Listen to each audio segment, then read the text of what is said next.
की जिम्मेदारी है कि अब आईएएस के एग्जाम में एक तरीका ये हो सकता है कि आप कहें कि भाई समानता होनी चाहिए, और समानता का मतलब ये है कि देश का कोई भी बच्चा जिसकी उम्र 21 साल हो चुकी है एग्जाम में, एक दो बच्चों की कहानी सोच कर देखिए। एक बच्चा है ए, एक बच्चा है बी। ए ऐसा है कि इसके पेरेंट जो हैं वो भी आईएएस हैं, फादर या मदर या दोनों। फिर ये हमेशा मेट्रो सिटीज में रहा है या रही है, दिल्ली में, जयपुर में, मुंबई में, और जो बड़े बड़े शहर है, इंदौर में, कभी अहमदाबाद में, गांधीनगर में, ऐसे कुछ बड़े शहरों में, लखनऊ में, इन सब शहरों में ये बच्चा रहा है। अंग्रेजी माध्यम से पढ़ा है, जो कि बहुत स्वाभाविक है कि अगर उसके पेरेंट्स का प्रोफाइल ये है और बड़े शहरों में बच्चा रहा है तो अंग्रेजी माध्यम से ही पढ़ा होगा। फिर उसे दुनिया भर की गाइडेंस मिली है उसके पेरेंट्स ने, और उसके अच्छे अच्छे स्कूल, इतने अच्छे स्कूल जहां टीचर्स की जिम्मेदारी है कि बच्चे का रिजल्ट अच्छा हो, जहां एक क्लास में केवल 20-25 बच्चे होते हैं, सरकारी स्कूल की तरह 60, 70, 80, 100 बच्चे नहीं होते हैं, 20-25 बच्चे सिर्फ। और एक एक बच्चे पे ध्यान देना टीचर की जिम्मेदारी है। बार बार पेरेंट टीचर मीटिंग होती है, पेरेंट्स को इन्वॉल्व करके बताया जाता है कि बच्चा कहाँ गड़बड़ है। फिर जहां बच्चा इतने अच्छे स्कूल में पढ़ने के बाद भी काम ठीक से नहीं कर पाया तो उसको उसके पेरेंट्स ने बहुत अच्छे और महंगे टीचर से ट्यूशंस भी लगवा दी। ये सुविधा भी है। इसके अलावा कई ऐसी एप्स है जिसके कोर्सेज फ्री में उसको दिलवा रखे कि वो जब भी कोई डाउट हो किसी अच्छी सी ऐप पे कोई कोर्स देखे और उससे आगे बढ़े। फिर जब 12वीं क्लास में था तो इसको हुआ कि इंजीनियर बनना है, तो इंजीनियरिंग करने के लिए एक बहुत अच्छे कोचिंग इंस्टीट्यूट से सुविधा मिली पढ़ने की, वहां ये पढ़ा ली। और करते करते इस बच्चे ने लगभग 20 की उम्र होते होते ये ग्रेजुएट हो गया है, और ग्रेजुएशन के फर्स्ट ईयर से इसने आईएएस की तैयारी साथ में शुरू कर दी थी, और 21 साल का होते ही ये आईएएस का एग्जाम देने वाला है, क्योंकि इसको ये भी पता है कि आईएएस बनने का असली मजा कम उम्र में है, ताकि प्रमोशन का स्कोप बहुत अच्छा रहे और ये सेक्रेटरी और कैबिनेट सेक्रेटरी के रैंक तक जा सके। ये इसका मन करता है। खूब इसके पास अच्छी गाइडेंस रही है। एक ये बच्चा है।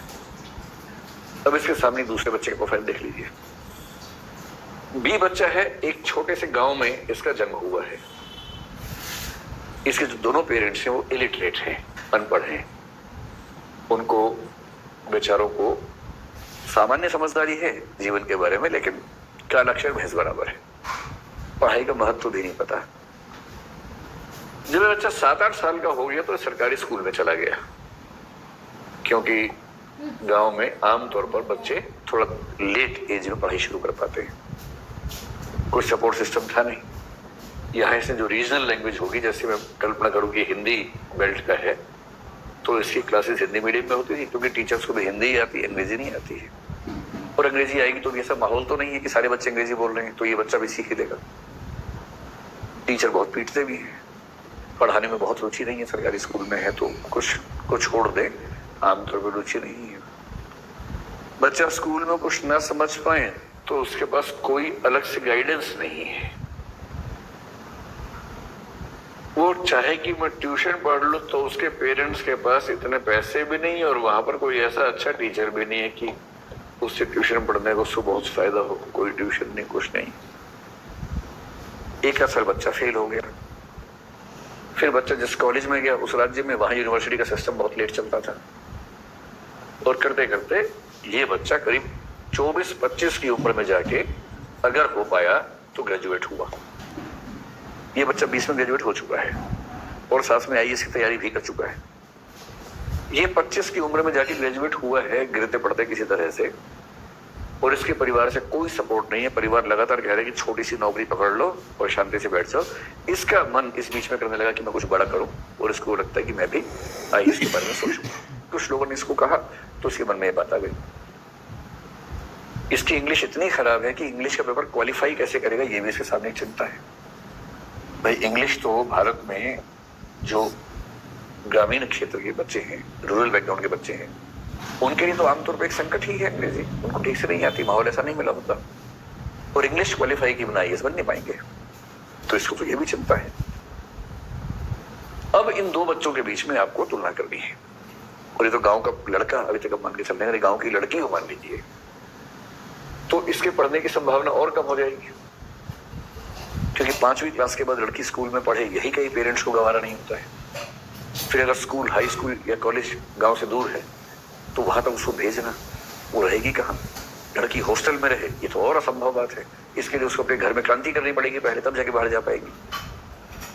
और ऊपर से मान लीजिए कि वो बच्ची एक ऐसे समाज से है जो समाज ट्राइबल या एससी कैटेगरी का समाज है, जहां अवेयरनेस का लेवल आमतौर पर और भी कम है।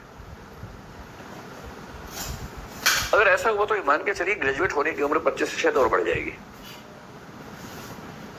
अब आपको यह बताना है कि इन दोनों बच्चों को आपने आईएएस एग्जाम में एक साथ बिठा दिया और आपने कहा कि देखो भाई, समानता है, हमारे संविधान में लिखा हुआ है, आर्टिकल 14 में लिखा हुआ है, तो आप दोनों आईएएस का एग्जाम दो, एक ही पेपर आएगा, इक्वल कंपटीशन है, पूरी बराबरी है, भेदभाव तो हमारा संविधान करता ही नहीं है। और 21 साल से लेकर 30 साल के बीच में आप एग्जाम दे सकते हो 6 बार। बीच में तो चल रहा था 21 से 26, अगर 21 से 26 करते ये बच्चे तो बाहर ही हो जाते सारे के सारे। तो गनीमत है कि अभी 21 से 32 से 30 था, 30 भी ठीक था वैसे तो 21 से 30 साल तक का समय है और आपके पास 6 प्रयास है, 5 प्रयास है, आप इक्वल हैं, फाइट कीजिए। अब आप ये बताएं कि क्या ये दोनों बच्चे सच में इक्वल हैं? और अगर मैं ये कहूं कि ये दोनों एक रेस में शामिल हैं और मान लीजिए कि ये रेस का ट्रैक है, यहां जाके रेस खत्म होनी है, तो क्या आप ये मानेंगे कि दोनों बच्चे एक ही पॉइंट से शुरू कर रहे हैं? या मैं ये कह सकता हूं कि इनमें से ये गांव वाला बच्चा यहां से शुरू कर रहा है और शहर वाला बच्चा यहां से शुरू कर रहा है? इसके लिए रेस को पूरा करने का मतलब इतना ही है, जबकि इसके लिए रेस को पूरा करने का मतलब इतना है क्योंकि इसको तो कुछ भी ऐसी सुविधा नहीं मिली जिस सुविधा की वजह से ये अच्छी स्थिति महसूस कर सके। अब आप ये बताइए कि समानता का सही मतलब क्या होता है और समानता के, इक्वालिटी के सही मतलब पे ही पूरी डिबेट चलती है। और एक कंसेप्ट विकसित हुआ जिसको हम बोलते हैं पॉजिटिव इक्वालिटी, यानी कि समानता का सकारात्मक अर्थ। सकारात्मक अर्थ ये कहता है कि समानता का मतलब केवल रूल्स बराबर होना नहीं है, बल्कि जो वंचित वर्ग के लोग हैं, जो पिछड़े हुए लोग हैं, उनकी और मंजिल की, अवसर की दूरी उतनी ही रह जाए जितनी दूरी एक सामान्य वर्ग के व्यक्ति की है। यह भी समानता है। और समानता का मतलब यह हुआ कि जो वंचित वर्ग हैं, डिप्राइव्ड क्लासेस हैं, उन क्लासेस के पक्ष में थोड़ा सा कुछ कदम उठाना, थोड़ा सा फ्लेक्सिबल होना, थोड़ा सा रूल्स को चेंज करना, उनको बचाने का प्रयास करना। जैसे अगर एक बच्चा कमजोर है तो उस बच्चे को कुछ समय तक दूसरे बच्चे की तुलना में ज्यादा दूध देना ताकि उसको सही पोषण मिल सके। यदि एक व्यक्ति की हाइट बहुत कम है, दूसरे व्यक्ति की हाइट बहुत ज्यादा है, तो उनमें बराबरी लाने के लिए खेल के नियम में थोड़ा सा चेंज कर देना। जैसे तुम्हारी हाइट और बास्केट की हाइट में जितना अंतर है उतना ही अंतर इस बच्चे की हाइट और इसकी बास्केट की हाइट में होना चाहिए। जैसे हम घर में करते क्रिकेट खेलते हुए कि अगर छोटा बच्चा खेल रहा है हमारे साथ और साथ में बड़े लोग खेल रहे हैं, तो हम छोटे बच्चों को क्या बोलते हैं कि तुम्हारी 2 बारियां हैं, हमारी 1-1 बारी है। क्यों करते हैं? हम जानते हैं कि उस कंपटीशन में वो टिक नहीं पाएगा, वो जल्दी आउट हो जाएगा, हम लोग जल्दी आउट नहीं होंगे। तो अगर वो जल्दी आउट हो गया तो उसका उत्साह खत्म हो जाएगा, उसका मोटिवेशन खत्म हो जाएगा, उसका खेलने का मन नहीं करेगा। उसके बाद उसका उत्साह बढ़ाने के लिए हम क्या बोलते हैं, तुम्हारी 2 बारियां हैं। फिर हम ये भी कहते हैं कि हमारे लिए बाउंड्री लाइन वो है, उसके पार छक्का होगा, लेकिन तुम्हारे लिए बाउंड्री लाइन ये है, तुमने इसको पार कर दिया तो छक्का मार लेंगे। जब घर की दुनिया में छोटे छोटे लेवल पर हम ऐसे रूल्स फ्लेक्सिबल बनाते हैं, तो बड़े स्तर पे क्यों नहीं? क्योंकि परिवार के स्तर पर हम उन सब बातों को समझते हैं जो समाज का स्तर आते ही भूल जाते हैं। और हेगल ने यही कहा था कि जो फीलिंग परिवार को लेके आती है, अगर वो समाज को लेके आने लग जाए तो समस्या खत्म हो जाए। पर होता क्या है कि जब तक हम परिवार में हैं तो हम चाहते हैं कि हम त्याग करें, और जब हम समाज में उतरते हैं तो हम चाहते हैं कि ज्यादा से ज्यादा संसाधनों को लूट लें अपने पक्ष में, बाकी लोगों को ना मिले। और इसीलिए हेगल ने कहा कि जो परिवार है उसमें जो अल्ट्रुइज्म है, इंडिविजुअलिस्टिक या पार्टिकुलरिस्टिक अल्ट्रुइज्म है, कुछ विशेष व्यक्तियों के प्रति त्याग की भावना है। और सिविल सोसाइटी में, समाज में जो यूनिवर्सलिस्टिक इगोइज्म है, जो सबके प्रति हमारा अहंकार का भाव है, ईगो का भाव है, स्वार्थ का भाव है, ये दोनों इतने विरोधी हैं कि हम परिवार के सिद्धांतों से समाज को चला ही नहीं पाते। और उसी को ठीक करने के लिए हीगल कहता है कि राज्य का विकास हुआ, स्टेट डेवलप हुआ, जिसको उसने कहा कि उसमें